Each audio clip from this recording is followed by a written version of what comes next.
चॅनलला सबस्क्राईब करायचं आहे आणि सबस्क्राईब केल्यावरती बेल आयकॉनवर क्लिक करायचं आहे. म्हणजे काय होईल की जेव्हा पण नवीन रेसिपी एखादी अपलोड होते तेव्हा तुम्हाला पटकन नोटिफिकेशन मिळणार आहे. नमस्कार, रुचकर मेजवानी अर्चनामध्ये मी तुम्हा सगळ्यांचं स्वागत करते. पाहुणे आले की आपण पटकन काय बनवतो?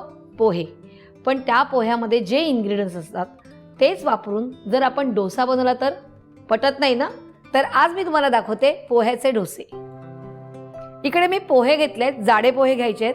मोठी वाटी घेतली आहे आणि ते साधारण आपण नेहमी पोह्याला जसं भिजत घालतो तसे भिजत घालायचे आहेत आणि मग त्यात थोडंसं पाणी घालून मिक्सरला ग्राइंड करून घेतलेले आहेत. आता त्यात मी हे बाकीचे सगळे इन्ग्रेडियंट्स घालणार आहेत. आपण घेऊया एक कांदा बारीक चिरलेला, त्यानंतर कोथिंबीर भरपूर घालायची आहे. कढीपत्ता आपण तोडून घ्यायचा आहे, कसा छान सुगंध येतो. त्यानंतर पातीचा कांदा एक घेतलेला आहे, पाती सकट घेतलेला आहे. टोमॅटो घेतलेला एक बारीक चिरून. टोमॅटो ऑप्शनल आहे, तुम्हाला पाहिजे तर तुम्ही घालू शकतात, नाही घातला तरी चालणार आहे. 3 हिरव्या मिरच्या बारीक चिरलेल्या. तुम्हाला जास्त तिखट हवं असेल तुम्ही अजून तिखट केलं तरीही चालणार आहे. 1 टेबलस्पून धणा पावडर, मीठ चवीप्रमाणे आणि पाव वाटी रवा. आणि आता हे मिक्स करायचं आहे. यात थोडंसं पाणी घालायचं आहे लागेल तेवढं.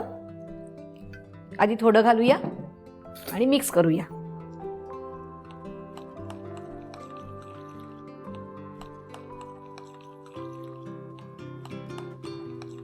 यात अजून थोडंसं पाणी घ्यायचंय,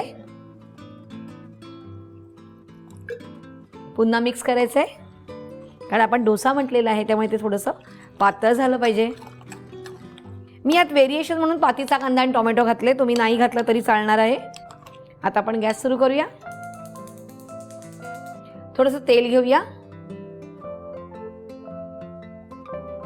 आणि तेल अगोदर पसरून घ्यायचंय. त्यानंतर आपण छोटे छोटे डोसे करणार आहोत.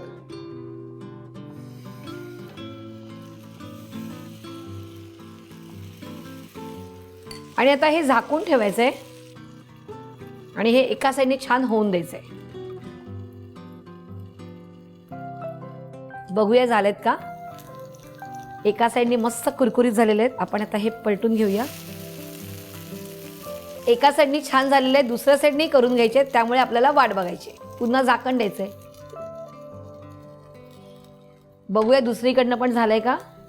दुसरीकडनं पण झालेलं आहे. आता आपण हे काढून घेऊया आणि अशा प्रकारे आपण बाकीचे पण डोसे करून घेऊया. मिनी डोसा आणि तो पण पोह्याचा तयार आहे.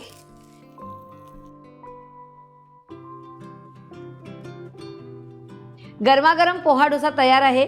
तुम्ही टोमॅटो सॉस किंवा चटणीबरोबर खाऊ शकतात. असे पण गरम गरम मस्त लागतात. पाहुणे मस्त खुश होतात. त्यामुळे तुम्ही हे करून बघायचे आहेत, मला कळवायचं आहे आणि रुचकर मेजवानीला लाईक, शेअर आणि सबस्क्राईब करायचं आहे.